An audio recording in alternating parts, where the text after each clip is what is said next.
সতী সাক্ষী রমণী সীতা দেবী নিজের ভুলকে কুটি ছেড়ে দিয়ে এবার অতিথি সেবার জন্য পঞ্চফল নিয়ে যাচ্ছে।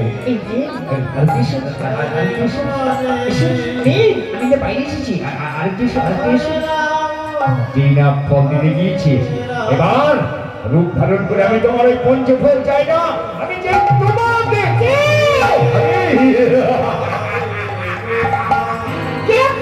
আমি হচ্ছি লঙ্কা রাজা দশানন।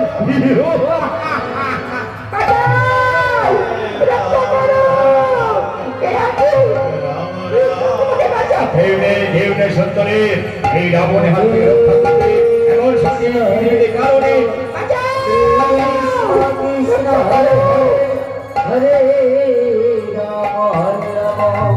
জটাই পাবনকে রথে ঢুকে দেখি ওই শূন্য পথে মনে পথ রথ আঁকড়ে দাঁড়ালো।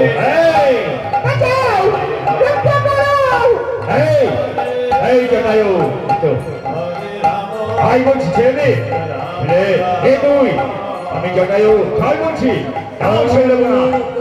আমার শিকার, সরে যা আমার পথ থেকে, সরে যা বলছি, তোকে আমি হত্যা করবো। এবার সীতাকে ছেড়ে দিয়ে সীতা ভাই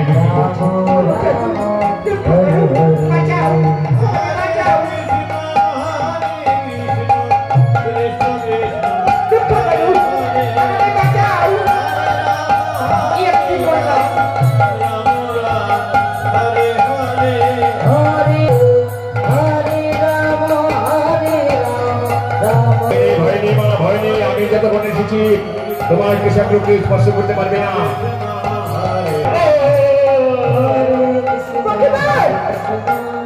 এক পাকা গিয়েছে আর এক বড় করে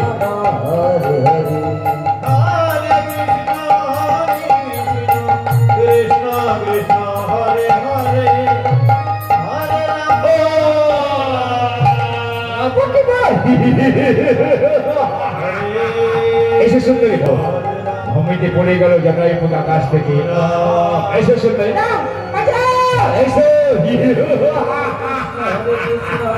আমার ভগ্নির অপমানের প্রতিশোধ থেকে এই সুন্দরী ধরন করে নিয়ে যাবো আমার এই সঞ্চয় লঙ্কায়।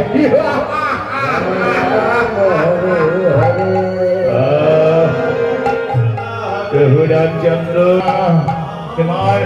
তোমার সীতাকে রক্ষা করতে পারলাম না, দুষ্ট রাবণ আমার পাখাটুকু কেটে নিয়েছে।